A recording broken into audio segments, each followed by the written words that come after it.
So, one of the questions that I get quite frequently as the channel gets more and more popular is, what is my favorite cold hardy avocado that I grow here in Modesto, California, Zone 9B? Now, as many of you guys may know, I grow a lot of avocado, different varieties of avocados. On this tree right here, this is my multi-grafted avocado tree. It's got queen, it's got various Hass varieties, big black fruited varieties, and so on and so forth. But the questions that I get, excuse me, has to do with cold hardiness. And it's this guy right here. This is my best cold hardy, favorite tasting avocado. That is the Mexicola Grande. Now, for those of you that don't know, Mexicola Grande is quite cold hardy. If you can grow oranges, most likely you can grow a Mexicola Grande avocado tree and fruit. This variety has proven over and over and over again, once established, once very healthy tree is like this, growing like this. As you can see, there's zero sun damage.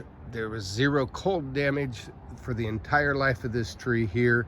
And we see 20s a lot.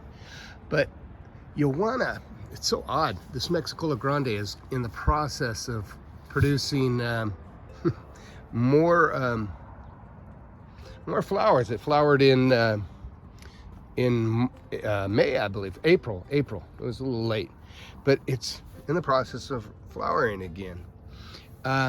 Mexicola Grande, for those of you that don't know, puts out about a 8 or 9 ounce fruit that ripens very quickly while it's still warm out here in California Zone 9B.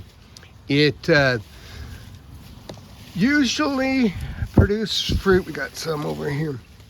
It usually produces fruit. Here's an example right here. It's not quite ripe. It usually produces fruit that ripen in sometimes as early as late September, but mostly late October.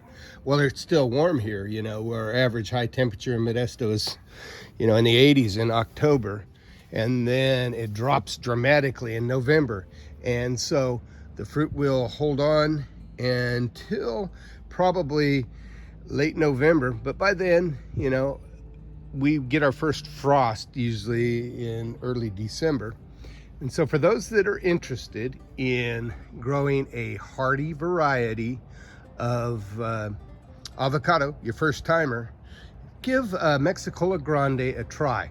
It's delicious, very thin skin. You can eat the skin, and I believe you can eat the leaves. I'd check into it a little deeper before you decided to use the leaves for cooking. But the fruit, the only disadvantage I would say about Mexicola Grande fruit is that the fruit will, the seed coat sticks to the seed sometimes whenever you cut the fruit open. So yeah, you want to scrape that skin, the seed coat skin off the fruit before you make guacamole or whatnot, or slice it. But it's a good fruit. It's a good fruit for our area. It's especially when you're growing them on a tree this beautiful, this lush. You can't go wrong.